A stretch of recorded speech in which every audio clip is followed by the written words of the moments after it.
Hello all welcome to ఐరవెన్ kitchen vlog. So ఈరోజు మన కిచెన్లో recipe kulfi ice cream. So చూడండి, కుల్ఫీ ఐస్ క్రీమ్ అయితే నేను చేశాను. కూల్గా సమ్మర్లో తినాలంటే సో ఇది మీరు తప్పకుండా ట్రై చేయాలి. సేమ్ మనం బయట తినే కుల్ఫీ లానే వచ్చింది, క్రీమీగా. సో దానికోసం అని నేను ముందుగా స్టవ్ పైన బౌల్ పెట్టుకొని అందులో ఒక హాఫ్ లీటర్ వరకు మిల్క్ అయితే తీసుకున్నాను. సో మిల్క్ అయితే మనకు కొద్దిసేపటి వరకు అలా కలర్ చేంజ్ అయ్యే వరకు బాయిల్ అవ్వాలి. సో అది లో ఫ్లేమ్లో పెట్టుకొని అలాగే ఉంచుకొని, సో ఆ లోపు పక్కన నేను ఒక 10 to 12 వరకు జీడిపప్పు అండ్ ఒక 6 to 7 బాదం తీసుకున్నాను. అందులో వేడి పాలు పోసి ముందుగానే నానబెట్టుకున్నాను ఒక 20 minutes బిఫోర్. అండ్ మరొక గిన్నెలో నేను కస్టర్డ్ పౌడర్ తీసుకున్నాను, వెనిలా ఫ్లేవర్. సో అదొక 3 spoons తీసుకొని కలిపి పెట్టుకున్నాను. అండ్ ఇందులో బెల్లం తీసుకుంటున్నాను, షుగర్ యూజ్ చేయట్లేదు. సో కొద్దిగా బెల్లం అనేది తీసుకున్నాను స్వీట్ కోసం. అండ్ పాలనే మరుగుతున్నాయి, అందులో నేను ముందుగా పేస్ట్ చేసి పెట్టుకున్న బాదం అండ్ కాజు పేస్ట్ వేశాను. అదొకసారి అలా కలుపుకున్నాక నేను ముందుగా కలిపి పెట్టుకున్న కస్టర్డ్ పౌడర్ కూడా అందులో కలిపేశాను. సో చూడండి, అది కలిపేశాక మనకు మిల్క్ అనేవి థిక్గా అవుతుంది. సో అలా అవుతుంది, అది కొద్దిగా మనకు బాయిల్ అవ్వాలి.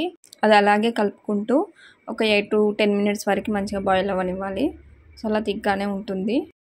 నెక్స్ట్ దాంట్లోకి అయితే నేను ఇలాచీ పౌడర్ తీసుకున్నాను. సో ఇలాచీ తీసుకొని దాన్ని పౌడర్ చేసుకొని అందులో యాడ్ చేశాను. నెక్స్ట్ దాన్ని ఆఫ్ చేసుకున్నాక చల్లారబెట్టుకొని మిక్సీ పట్టుకోవాలి. సో మిక్సీ పట్టుకున్న తర్వాత నేనైతే అందులో బాదం అండ్ కాజు, పిస్తా కొంచెం చిన్న ముక్కలుగా కట్ చేసుకొని అందులో యాడ్ చేశాను. సో యాడ్ చేసుకున్న తర్వాత ఆ ఐస్ క్రీమ్ ట్రేలోకి అలా ఫిల్ చేసుకోవాలి. సో ఫిల్ చేసుకున్న తర్వాత మనము డీప్ ఫ్రిడ్జ్లో పెట్టుకోవడమే.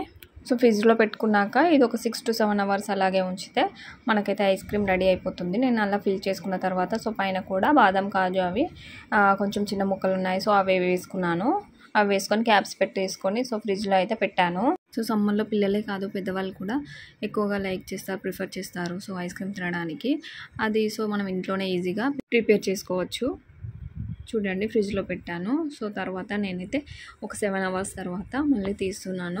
ఐస్ క్రీమ్ క్యాప్ తీసే ముందు సో ఈజీగా రావాలంటే ఒక 4-5 minutes మనం వాటర్లో ఉంచితే ఈజీగా వస్తుంది. సో చూడండి ఎంత బాగా వచ్చిందో, సేమ్ కుల్ఫీ లాగే ఉంది.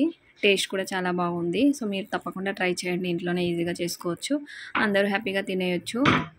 మా బాబాయ్ అయితే తినేస్తున్నాడు, వాడికి చాలా నచ్చింది, చాలా బాగుందని చెప్తున్నాడు. సో మీరు కూడా ఈ సమ్మర్లో కూల్గా యమ్మీ అండ్ టేస్టీ ఐస్ క్రీమ్ ఇంట్లోనే ఈజీగా ప్రిపేర్ చేసుకోండి. సో మీకు ఈ వీడియో నచ్చితే లైక్ చేయండి, ప్లీజ్ సబ్స్క్రైబ్ చేయండి and thank you for watching.